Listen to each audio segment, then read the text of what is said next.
கொழும்பு கட்நாயக்க அதிவேக மார்க்கத்தினை பார்வையிடுவதற்கு பொதுமக்களுக்கு இன்று முதல் சந்தர்ப்பம் கிட்டவுள்ளதாக பெருந்தெருக்கள் அமைச்சு குறிப்பிடுகின்றது.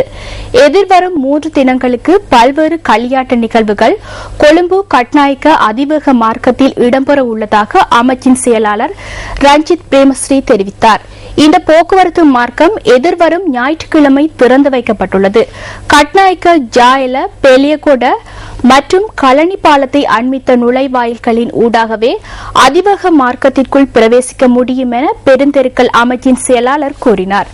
எவ்வாறாயினும் வாகனங்கள் பயணிப்பதற்கு அனுமதி வழங்கப்படாது என அமைச்சின் செயலாளர் சுட்டிக்காட்டினார்.